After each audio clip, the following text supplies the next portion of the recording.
Don't look back because the market is closed. Good Tuesday afternoon, everyone. Tyler Herriage here with you for today's VRA Investing Podcast. It was a rough day for our markets today, as this morning our market opened lower and we continued downhill from there for our major indexes. Really the opposite of what we saw last week with our big turnaround Tuesday that we got after Monday's sell-off that we saw. What we've seen is a capitulation low here. The immense selling that we had, the extreme fear reading that we had in the fear and greed index, and other reasons as well. But there continues to be a lot of concern in this market. Not so much from Ollie over here, though, but not just from market watchers, but in general here.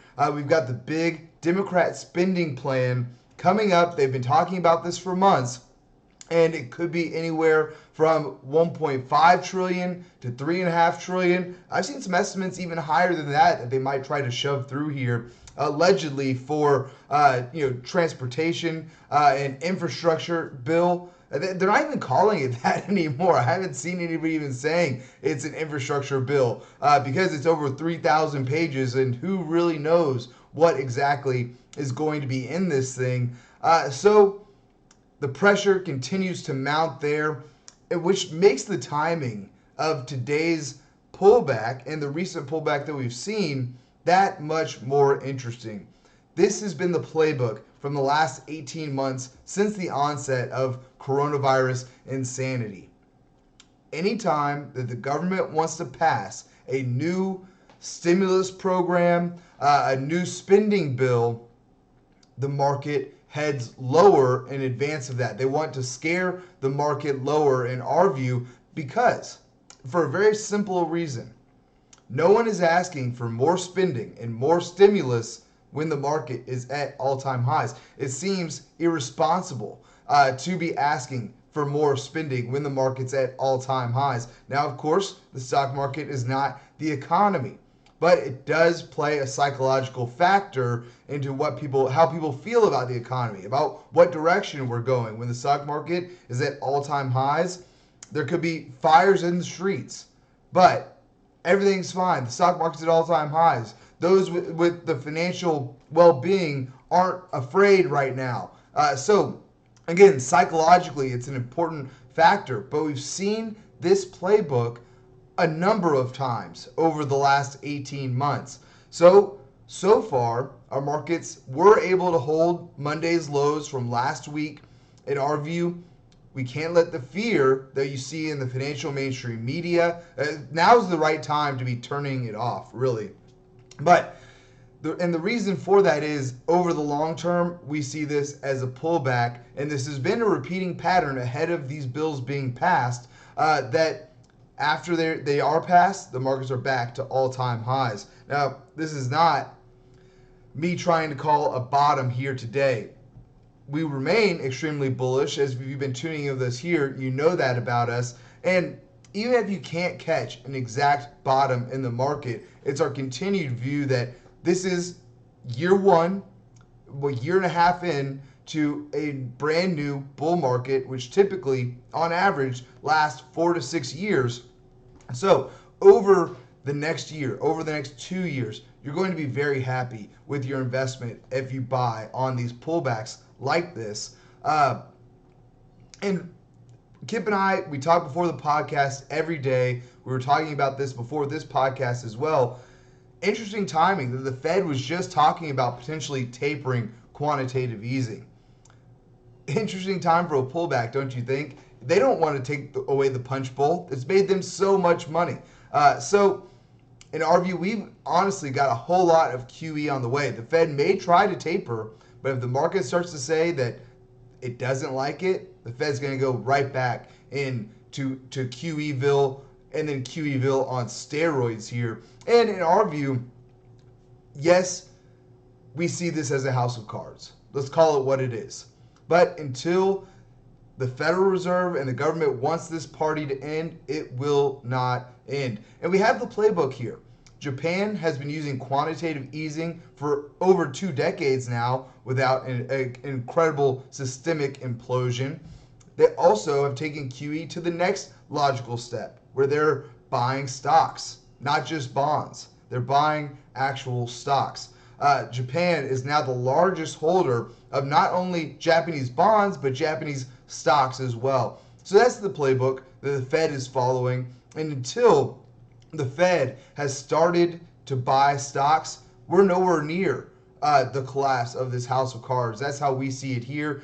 We don't think that the Fed is too far away, though, from announcing that they're buying stocks. And that won't mark the top. That will mark the beginning of the next major move higher. So in our view, from a baseball analogy perspective, we're in the early innings here of what the Federal Reserve can actually do to really inflate and pump up this stock market.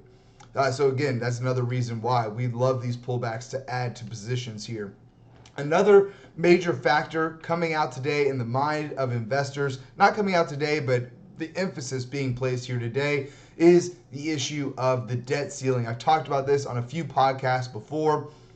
In my view, it's more political theater than anything else. This gives you the illusion that we have a true two-party system where the Democrats and the Republicans are duking it out to see who will get their way.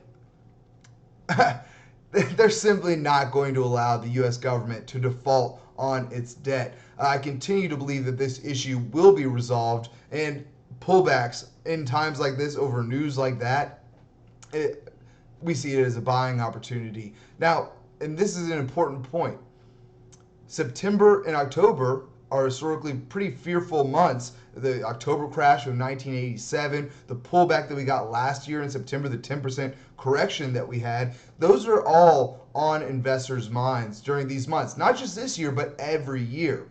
But after this period, we are entering the 7 most bullish months for the market. Remember the old adage, sell in May and go away. Now we're getting to the other end of that. During the time frame of October to May, 93% of all market gains occur. That is the time period that we're about to enter. Going back 70 years, 93% of all market gains come in this time period, and we're just about to start entering it. So we continue to believe we're going to see a melt up coming into year end here. Also today, we got back the latest consumer confidence report, dropping again, now making back-to-back months of big drops here, with the big factor being, of course, the Delta variant as the main concern. Although I'll say here, it does appear that concern is starting to fall a little bit, and then, you know, as we get into winter, they'll come out with the next variant that's supposed to scare everybody. But not just seeing it, you see it in the case numbers starting to fall again. But this might be a little more anecdotal than anything else. But come on down to Texas. You're not going to see a whole lot of concern about the Delta variant. Go out to bars, go out to restaurants. These places are more packed than they were pre-pandemic. That is no lie. People are coming from all over the country. Anytime I'm out at a restaurant, out at a bar, I love to meet new people. You see people from all over the United States just looking to get out of blue states and get some feeling of normalcy back, where they can go and not have to wear a mask, not have to show an ID card in order to get in somewhere, not to show a QR code to prove that you've been vaccinated. And you almost never hear anybody actually concerned about coronavirus.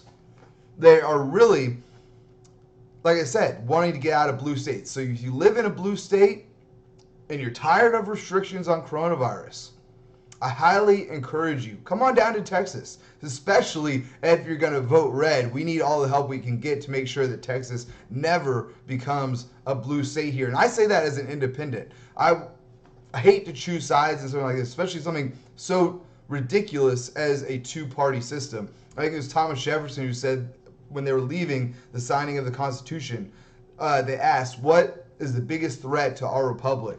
2 things. Foreign interference and a two-party system. I think we've got both of those in spades nowadays. So again, don't love the dynamic there, but the red way seems the way that we want to keep it here in Texas. That all being said, let's take a look at our markets here on the day today. as I mentioned earlier, we started off lower this morning, finished slightly off the lows in some of our indexes, but not a great smart money hour. I mean, the Dow, looking at this here, closing just barely above the lows of the day. Same in the Nasdaq, S&P, and Russell 2000. But importantly, we did hold the lows from last Monday. We want to see those levels hold here. So looking at our indexes on the day, the Dow Jones led the way, if you want to call it that, down 1.63% to 34,299.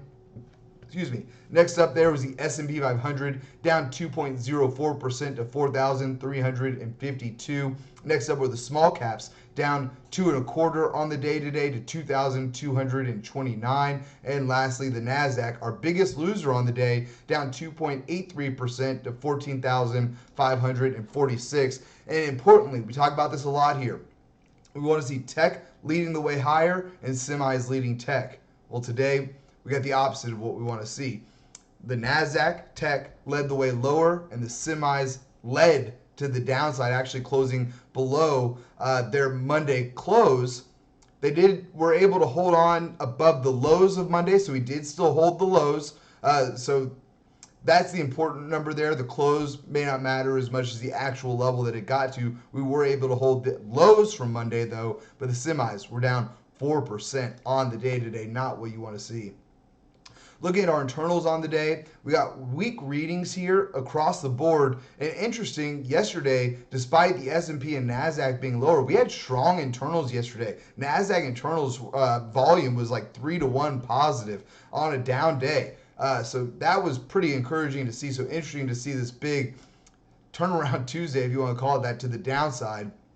But looking at today's numbers, declining stocks beating out advancing stocks, roughly 4-to-1 negative on the day today. New 52-week highs to lows came in roughly even on the NYSE, but just under 2-to-1 negative on the Nasdaq. And lastly, volume coming in roughly 3.5-to-1 negative on the day today here as well.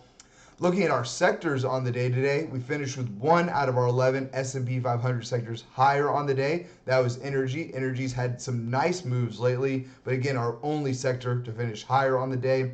Our laggards, we were led lower by tech. Again, not what you want to see.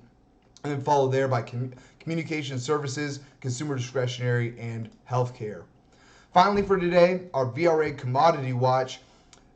Interesting action here. Similar to last Monday, we didn't see the action in the typical flight to safety trade that you get on these big down days, where you would expect to see gold rally, or silver rally, or Bitcoin rally, any of those. Or even bonds for that matter. Yields were higher on the day as well today. The 10-year continued to creep up, now to 1.53%. So really didn't see the whole lot of the flight to safety trade at all today. Gold now down 1.09% to $1,732 an ounce. Silver down a similar 1.05% to $22.45 an ounce. Copper down as well, roughly 1% now to $4.24 a pound. And oil down as well, despite energy stocks being up. Oil down 0.85% to $74.81 a barrel. Lastly here for today, Bitcoin, as I mentioned earlier, also lower, down 2.9% to $41,770 a Bitcoin.